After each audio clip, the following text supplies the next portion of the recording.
Series के starting में हमें इमॉर्टल रियाल के ज़ोशियान क्लिफ का सीन दिखाते हैं, जहाँ पे एक छोटी सी लड़की मजे से वहाँ की सीनरी को एंजॉय कर रही थी। तभी वहाँ अचानक से सेलेस्टियल कोर्ट के सारे इमॉर्टल बींग्स हाजिर हो जाते हैं, जो कि गुस्से में उस छोटी लड़की जिसका नाम मिंग लॉन्ग था उस पर चिल्लाते हुए कहते हैं कि आखिर तुम्हारी हिम्मत कैसे हुई हमारे फॉरबिडन मार्शल आर्ट को सीखने की, और इसके साथ 10,000 डीमंस को हमारे सेलेस्टियल कोर्ट के खिलाफ भड़काने की। तुम्हारे इस घिनौने जुर्म के चलते तुम्हें फांसी की सजा सुनाई जाती है। एक तरफ तो वो इमॉर्टल बींग्स काफी ज्यादा भड़के हुए थे, वहीं दूसरी तरफ मिंगलोंग को दिखाते हैं जो कि बहुत चिल नजर आ रही थी। सभी इमॉर्टल्स मिलकर अपनी अपनी पावर का यूज करके वहाँ पर एक अरे क्रिएट करना शुरू कर देते हैं, जिसकी हेल्प से वो मिंगलोंग को जान से मारने वाले थे। उस अरे के क्रिएट होते ही वहाँ पर great Elder pure light shine और गोल्ड अपियर्स का यूज करके एक स्ट्राइक थ्रो कर देते हैं। ये स्ट्राइक काफी ज्यादा पावरफुल था, जिसे अपनी तरफ आता देखकर भी मैंगलों को ज्यादा फर्क नहीं पड़ता,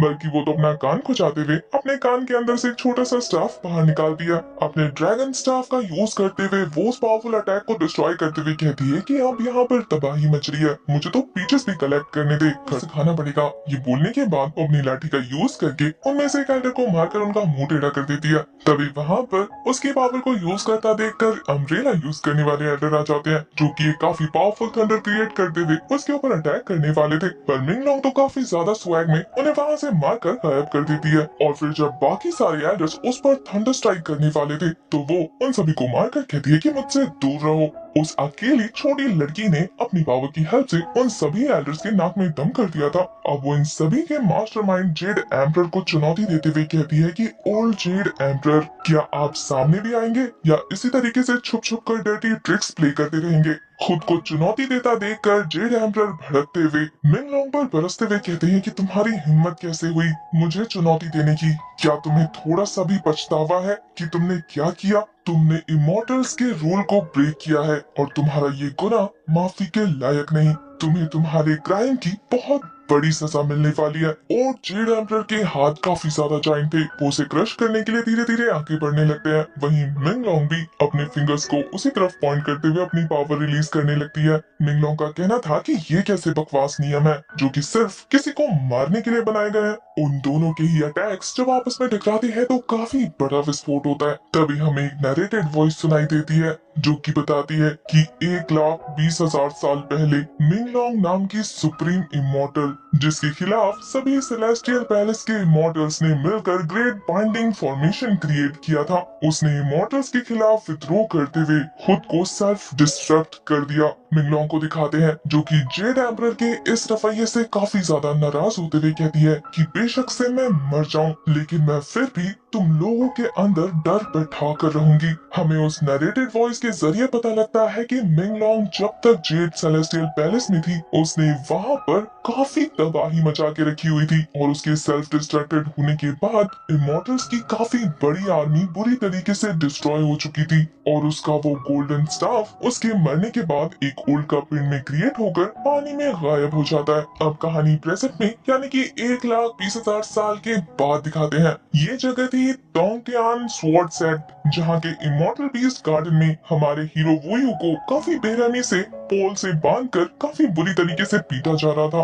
वो सर्वेंट उस पर कोड़े बरसाते हुए कहता है कि अभी तक तुमने इस बात को कन्फेस नहीं किया, पर वो कहता है कि जब मैंने वो क्राइम किया ही नहीं तो फिर तुम क्या चाहते हो कि मैं क्या कन्फेस करूं। वो सर्वेंट तो वुयू को टॉन्ट मारते हुए कहता है कि मेरे ग्रेट प्रिंस वुयू, शायद आप भूल गए हैं कि अब आप टोंगटियान स्वॉर्ड साइड के प्रिंस नहीं बल्कि यहाँ के लोएस्ट सर्वेंट हैं। इसलिए बेहतर होगा कि अपने अकड़ और घमंड को नीचे करते हुए ये एक्सेप्ट कर लो कि तुमने हमारे सेट के ग्रेन को जहर देकर मारा है। अब तक तो आप समझ ही गए होंगे कि ये सर्वेंट और कुछ नहीं बल्कि हमारे हीरो को जानबूझकर इस मैटर में फंसाने की तैयारी कर रहा है, जिसके लिए वो यूं साफ साफ मना कर देता है कि वो मैं नहीं हूँ। उसे अपनी बात ना मानता देखकर जाओ नाम के सर्वेंट को गुस्सा आ जाता है। वो अपनी वाइफ को क्लीन करते हुए कह रहा था कि देखते हैं तुम कब तक टिकते हो, और फिर वो लगातार वुयू पर चाबुक से हमला किए जा रहा था। वो यूं की इतनी बेरहम पिटाई देखने के बाद वहाँ पर एक ओल्ड मैन आकर उसे रोकने की कोशिश करने लगता है। इस ओल्ड मैन का नाम सन था, जिसे अपने लिए गिड़गिड़ाता देखकर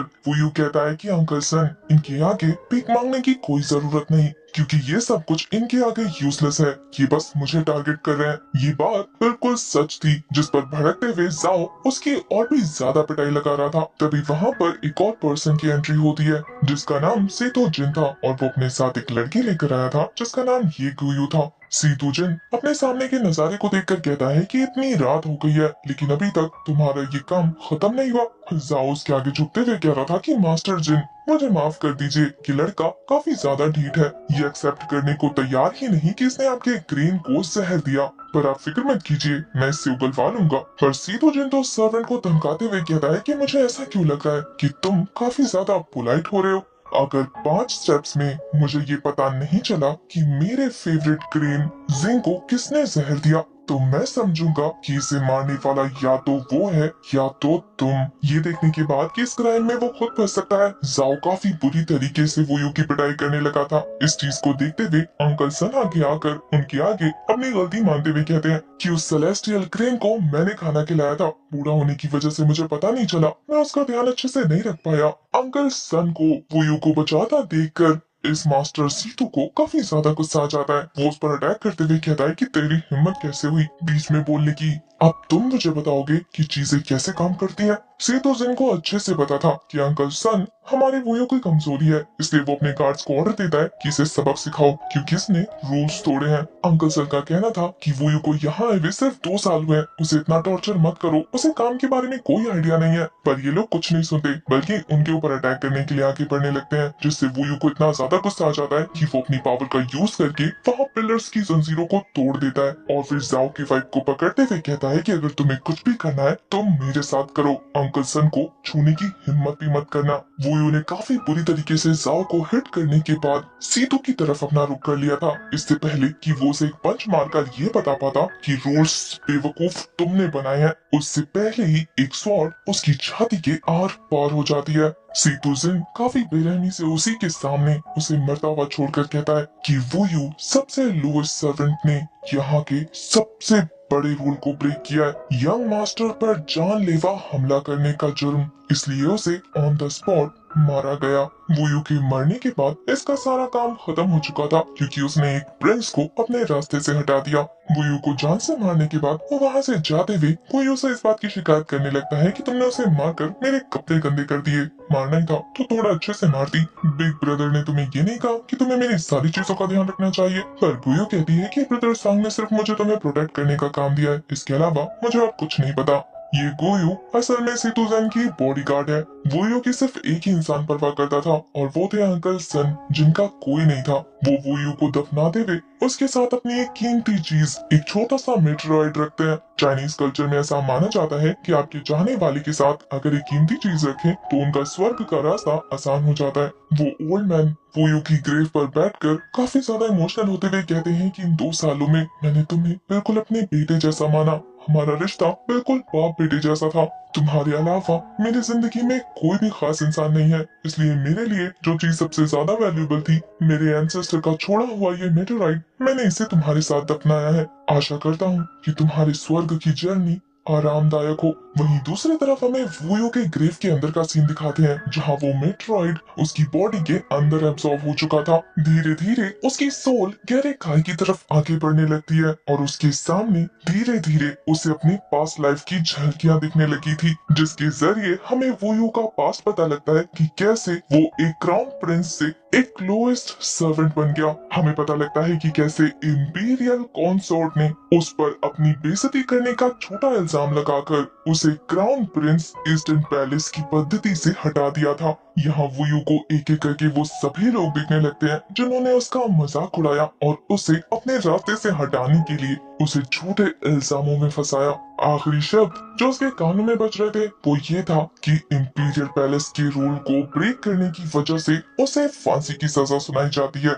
वो डिनायल करते हुए कहता है कि नहीं, मैंने ये क्राइम नहीं किए और मैं जीना चाहता हूँ। उसकी जीने की इच्छा शक्ति इतनी ज्यादा उत्तीर्ण थी कि उसकी सोल ब्लैक अबाइस में रुक जाती है। और वो उन सभी से बदला लेने की कसम खाता है जिन्होंने उसकी लाइफ को जहन्नम से भी बदतर बना दिया था। कमजोर और पावरलेस होने के बाद उस पर जो अत्याचार किए गए थे वो उनका रिवेंज लेना चाहता था। वो कसम खाता है कि वो खुद को पावरफुल और ताकतवर जरूर बनाएगा। इसी के साथ उसने कसम खाई थी कि वो इमॉर्टल्स को भी एशेस में कन्वर्ट कर देगा। देखते ही देखते उसकी बॉडी ग्लो करने लगती है और उस लाखों साल पुराने मेट्राइड की पावर उसकी बॉडी के अंदर एंटर हो जाती है। वोयो की बॉडी में एंटर हो रही पावर काफी ज्यादा थी। उसकी आंखों का कलर भी चेंज हो जाता है। ये पावर वो खुद भी महसूस कर पा रहा था। अब उसकी पावर हेवन के सेलेस्टियल पैलेस के इमॉर्टल बीइंग्स जितनी हो चुकी थी। ये पावर और किसी की नहीं बल्कि मिंगलोंग की थी, जिसकी वॉइस सुनाई देती है। वो बताती है कि मैं सेलेस्टियल पैलेस की सुप्रीम इमॉर्टल हूँ और मेरी यह असीम ताकत उसे हासिल होगी जिसके पास अपने भाग्य को बदलने का मौका है। उसने जितनी भी फॉरबिडन टेक्निक सीखी थी वो सारी की सारी वो वोयो के अंदर ट्रांसफर करने लगती है। इन सारे टेक्निक्स का नाम वज्रा बॉडी टेक्निक्स था। इसी के साथ वो वॉइस बताती है कि इन सारी पावर्स को ऑब्टेन करने के बाद वो हेवन में एंटर होने के लायक हो जाएगा। वो पर्सन अनडाइंग और इंडेस्ट्रक्टिबल बन जाएगा। इस एक्सट्रीम पावर को हासिल करने के बाद उसकी बॉडी इतनी ज्यादा पावरफुल हो जाती है कि उसकी बॉडी से कपड़े गायब हो जाते हैं और अब उसे वो गोल्डन स्टाफ भी मिल जाता है जो कि उसे टेलीपोर्ट करते हुए हेवनली पैलेस इमॉर्टल रियल में ले गया था। उस जगह को देखकर वो यूं समझ जाता है, उसने पहली बार देखा था लेकिन फिर भी वो समझ गया था कि ये जगह जिंदगी के परे है। इधर दूसरी तरफ रियल वर्ल्ड में ओल्ड मैन सन को दिखाते हैं जो कि वोयू की ग्रेव पर बैठकर अपना शोक मना रहे थे कि तभी उनके पास साओ आ जाता है जो कि अंकल सन को टॉन्ट मारते हुए कहता है कि अपने मगरमच्छ के आंसू बहाने बंद करो। अंकल सन को समझ नहीं आता कि अब ये जानवर यहाँ पर क्या लेने आया। उसके पूछने पर वो कहता है कि ऑफ कोर्स मैं यहाँ तुम्हारे लिए आया हूँ। तुम्हारा पोता कब्र में अकेला लेटा है, तुम्हें उसका साथ देने के लिए उसके पास भी तो भेजना है। अब तुम्हें कुछ करने पर वो थोड़ी ना कब्र से उठकर आकर मुझे मारेगा। इसका मतलब मैं तुम्हारे साथ कुछ भी कर सकता हूँ और आज तुम्हारा आखिरी दिन है। ये बोलने के बाद वो जैसे ही उसे मारने के लिए उस पर हिट करने जाता है तभी वो ग्रेव ब्लास्ट हो जाती है और उसके हिट से साओ काफी दूर जाकर गिरता है। उसे समझ नहीं आता कि अचानक से ये ग्रेव कैसे ब्लास्ट हो गई। तभी हमें पेड़ पे लगा हुआ एक छोटा सा ककोन दिखाते हैं जो कि खुद को तोड़ते हुए एक ब्यूटीफुल सी बटरफ्लाई में कन्वर्ट हो जाती है जो कि बहुत ज्यादा पावरफुल थी और ये और किसी को नहीं बल्कि हमारे वोयू को रिप्रेजेंट कर रही थी कि अब वो भी अपने ककून को तोड़कर एक ब्यूटीफुल और पावरफुल बटरफ्लाई में कन्वर्ट हो गया है। वोयू को अपने सामने जिंदा सही सलामत देखने के बाद तो सायो की बोलती बंद हो जाती है। वो कहता है कि तुम ग्रेव से बाहर कैसे आए, तुम तो मारे गए थे ना, क्या तुम भूत हो। पर वहीं दूसरी तरफ शांत वोयू गुस्से में उसकी आंखों का कलर चेंज हो चुका था। वो काफी ज्यादा गुस्से में कहता है कि तुम्हारी हिम्मत कैसे हुई, आखिर तुम किसको कब्र में भेजने वाले थे। अब साओ की खैर नहीं। अब देखना ये है कि नेक्स्ट एपिसोड में हमारा वोयू उसका क्या हाल करता है। अगर आपको ये एपिसोड पसंद आया है तो भर भर के नेक्स्ट पार्ट के लिए कमेंट कीजिए। तब तक के लिए बाय बाय, टेक केयर।